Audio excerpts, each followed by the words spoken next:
This Facebook ad is getting $11 leads for our client. This Facebook ad has helped our client to make $143,000. And this Facebook ad has made our client $90K and booking qualified leads for $39.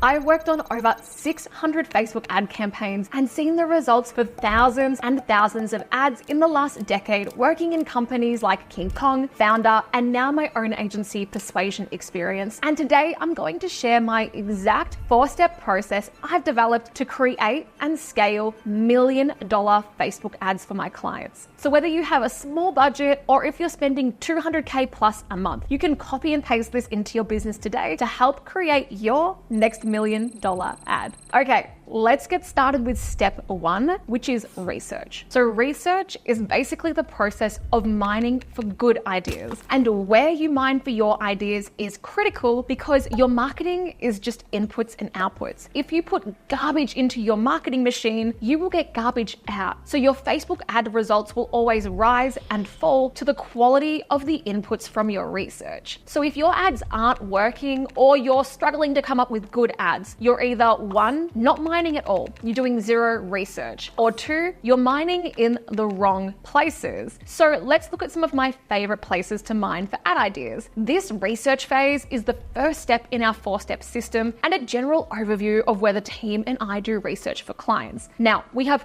2 goals for our research. Number 1, we want to understand the conversation going on in the mind of the target market. And we want to really know what language they use to describe their problem and dream outcome. And goal number 2 of our research is we want to see and stalk our direct competitors. We want to know the noise to stand out from so we don't look like more of the same. Plus, we want to see what we can swipe and deploy from indirect competitors in other niches our market are buying from. Time to unpack some of these research mines. The first is Reddit or forums, and Reddit is great because people are anonymous and don't hold back. And what we're really looking for here are patterns, and we want to see how consumers explain things to each other and give each other those aha moments. And just in general, Reddit is awesome for great ad ideas. Okay, I'm going to be using a home cleaner for a lot of these examples. I think that's something easy, and it's a recent client we brought on. Now, is it worth it to hire a weekly cleaner? The first thing that I found in Reddit when I just typed into Google home cleaning Reddit, that's literally all it is. And then I just start to look. So here we can start to see how much does it cost you? How much do they do? Would you say it was worth it financially? That's interesting. And when I've looked at the other Reddit threads, these are the common questions people have. I also know from doing all of the research for this client that one of the biggest things it's usually the women booking it, but they have to convince their husband or their partner. And so when I start to look at these comments, I start to see how people are explaining or convincing each other. And then I'm going to take that and I'm going to use it in my ads. This is one that I love. Is it worth it to hire a weekly cleaner? Cheaper than divorce. That's an ad idea. I love it. Awesome. And then you go through and you read it down here. My wife and I decided to so it's like my partner and I, it's a joint decision, right? Now looking into here, we've got how much do you pay for house cleaning? So everyone's interested to know. But what was interesting in this is it says, I need to sell this to my husband. And that's often what it is. So these are mines for ideas now for our ads because we know how they're talking to each other and we know how they're giving each other the aha moment. Okay, so still using our home cleaner, the next I would do is look at their reviews and competitor reviews. So Google reviews will show you the top words. You can look at the top and the bottom reviews, the best and the worst, and you can even scrape the reviews and use AI to understand what people are saying. Now this next mine is really cool. It doesn't work for every industry, but it's looking up comedy routine, right? So you can literally steal somebody else's homework. So for this client, we type into Google, home cleaning comedian, home cleaning stand-up. And then what we can do is we can go and watch these. This has got 14 million views. Now let's go and see what they're saying because comedians are awesome in the fact that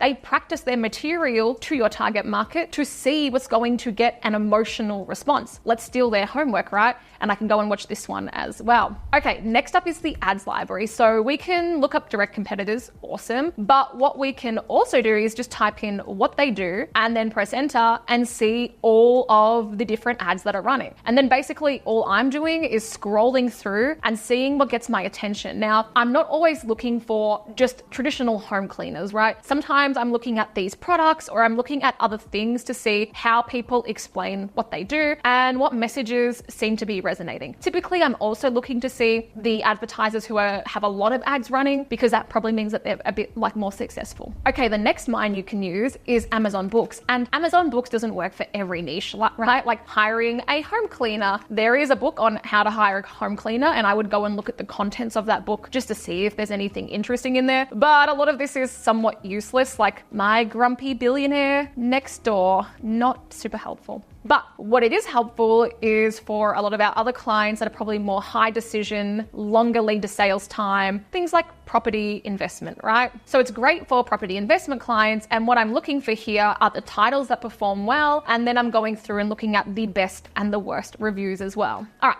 Here's what you need to remember for step 1, research. The point of your ad is to get someone's attention and get them to click to your landing page or your funnel, right? But it needs to be the right person. To do that, you need to know the conversation going on in their head and make it feel like the ad is speaking to them. So when you do your research, you want to look for common patterns in your market and you want to mine the right areas to spark cool ad ideas. Once you've done step 1, now we move into step 2, which is the ad messaging and strategy. And this is my favorite part because it's where the fun and creativity comes in. But here's the disclaimer. The problem with making Facebook ads is that most people just ship ads and make them and don't ever think about why the ad will work or what they're actually testing, right? And look, I've definitely been guilty of this. Sometimes I just have an idea or a gut feeling of what I want to do and I'll just jump straight into creating the ad. But if we launch all our ads on gut feel without being clear on the strategy and what we're actually testing, then we don't learn anything. And our goal is to make sure we have some idea of what we're testing, right? We want to be methodical. We want to have a clear system to create winning ads and scale accounts, because most of our ads won't be winners. And it's okay if your ads fail as long as you learn why and get good insights for your next round of creative. Failure is feedback, feedback is knowledge,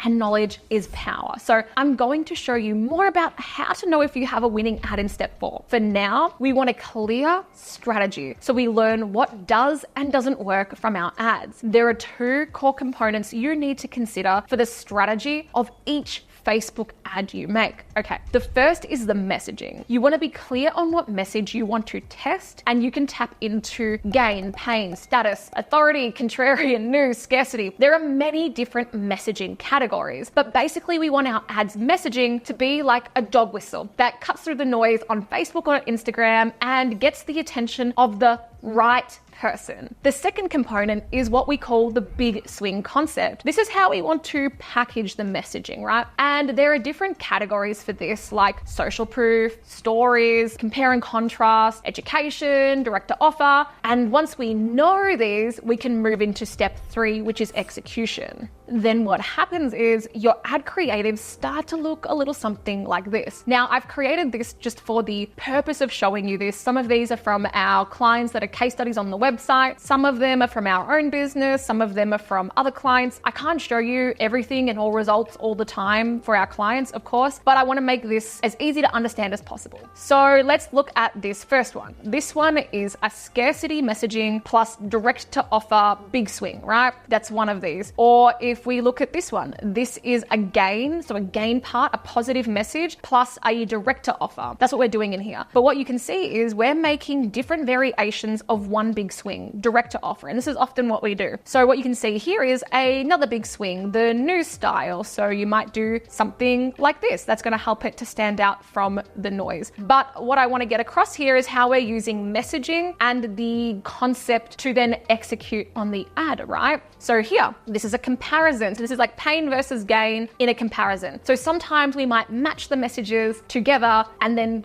develop them into some creative. Or this is another comparison. Another big swing might be more like native communication. So we might test something like this. This is gain, how to get your dream body, plus native communication, meaning like it's your iPhone notes, it's a text message, it's an email. There's just something psychologically, people like to read other people's mail and messages. That's why this works.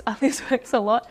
What else? This is just a random, like we call it Roof Man. This is for a client and it's going really well. And we just created this kind of like fake Twitter meme kind of thing. Other big swings might be like the ugly ad or random image or the meme, all of these different things. You've got to test right, but we always know what we're testing. And that's the thing. So even if I create an ad, then I have to reverse engineer, well, what was the messaging and what is the concept, the big swing that I'm testing so that I can learn from it. So sometimes we do just jump straight to execution because that's where creativity takes you. Marketing is an art and a science, but you want to figure out why you think that ad might work or why it might lose. Now, how this might look in action in Meta and going live with the copy is this. So this is for one of our hair restoration, hair transplant doctors, right? And we can see here on this creative, in the creative, we've got, again, get full and natural looking hair again. That was like when we surveyed them, when we did the research, that was the number one thing that they wanted. And then you can see here, we're testing this long form copy, but it has a pane angle. So sometimes these will get matched together. Now, when it comes to ads, you can either execute the copy and creative yourself, or you're going to be briefing it into somebody else. So sometimes I do write the strategy myself, write the copy, the video script, I'll shoot the video, I'll design the still, all of it. Sometimes I do all of it, but sometimes I come up with the strategy and brief it into my team to execute. The main thing is to make sure you have a very clear briefing template and you're briefing someone who understands what makes a good ad and ideally has a proven track record of executing ads that convert. You need to make sure you have the right people working on the right part of the system, right? I found a lot of media buyers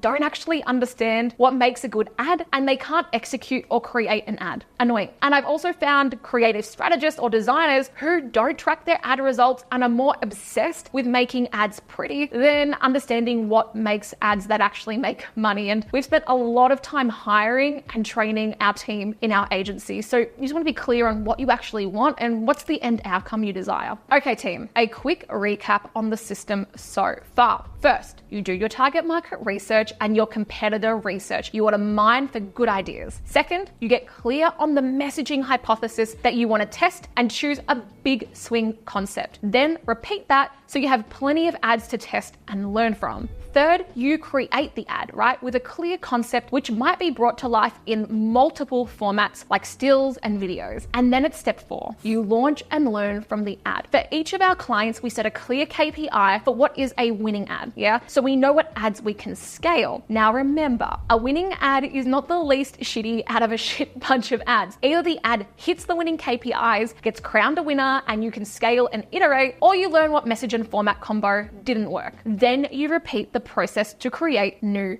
ads. So we can see here, we've done the research, we've done the strategy, we know our messaging, we know our big swing concept, someone's executed it, we've done the copy, we've done the design. Now we've got to launch the ads. This is part of the system. So now we're in the launch and learn. We have a clear KPI, so ROAS, ROI, whatever you want to use, whatever you use with your clients, and you want to agree what KPIs are going to determine the winners. Then when they're actually hitting those, you scale winners and test iterations, right? So what happens is, I'm not going to go deep into the media buying today, but when we get those indications, then we start to scale ads and we do iterations on things that are winning, but then big swings as our ad testing creative process. So what do I mean by iterations versus not iterations? So let's look at this ad. This is for a cleaning client and you can see this is an iteration. If I just kept launching a bunch of ads that looked like this, I wouldn't learn anything. There's nothing dramatically different. It's all basically the same thing. So if I launched 10 of these instead of 10 different big swings, I wouldn't learn much. This is an iteration because there's only something slightly different about it. And so if this ad was winning, right, on the left, what I would do to scale it and avoid ad fatigue is then start testing it. So I might test colors, people on there, etc. Now, when I say big swing, this is totally different. This is different. This might be different messaging and concept, but it's a totally different ad. So that's the difference between iterations and big swings, right?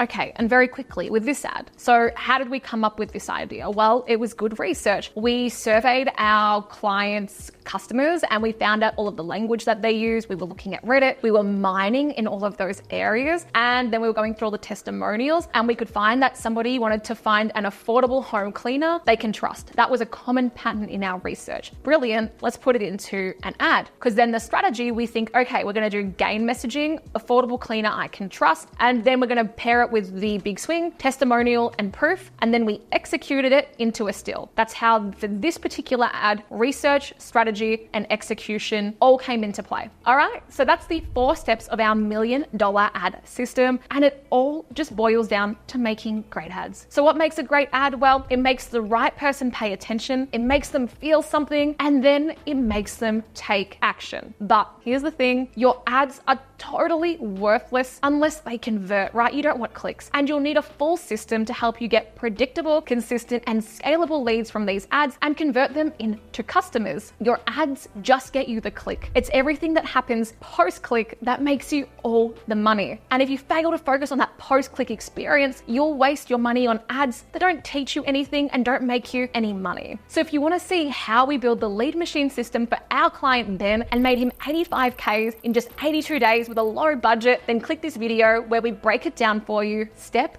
by step. See you in the next video.